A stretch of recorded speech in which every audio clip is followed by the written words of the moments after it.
ठीक है 2.11 करते हैं।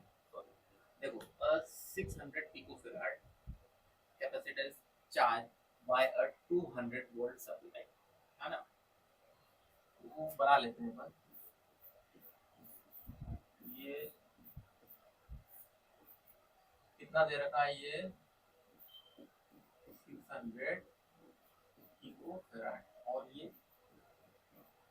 तो देखो C1 कितना हो गया आपका 600 और V1 कितना हो गया आपका 200, है ना, यूनिट बन गया।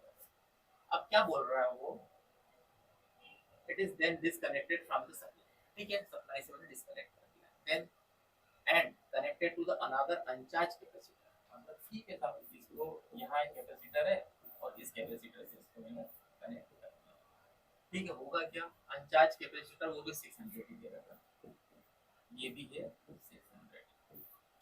अब क्या बोल रहा है, how much electrostatic energy is lost in this process, है ना। देखो ध्यान से, C2 कितना मेरे पास में 600 और V2 कितना मेरे पास में, या तो डिस्कनेक्ट हो गया ना, है ना, तो डिस्कनेक्ट हो गया मतलब V2 मेरे पास में जीरो है ना। Energy loss,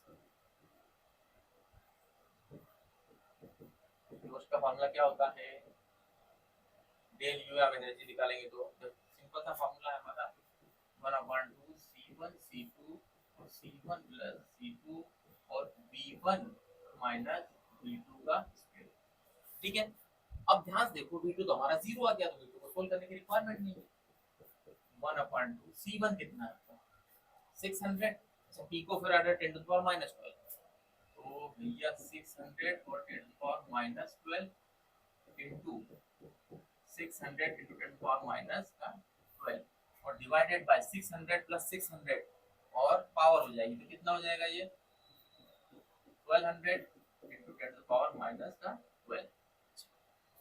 V1 minus V2, तो V2 हमारा जीरो आ गया, V1 कितना है हमारे पास में 200, तो 200 इनटू 200 कितना हो जाएगा, ये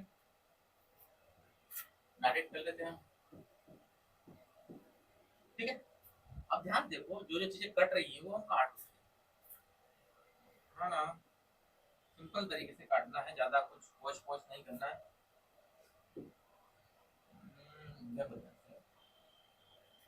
ये डबल जीरो से ये डबल जीरो में, फिर ये 6 से ये 12 को हमने काट दिया टोटल, ठीक है।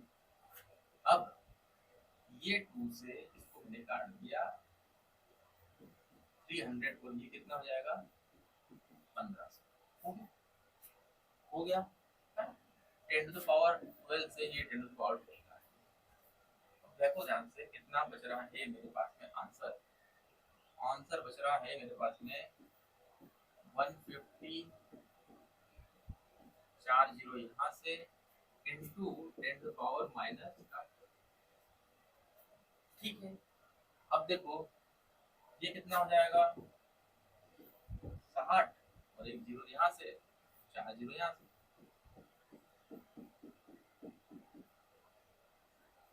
ठीक है ना।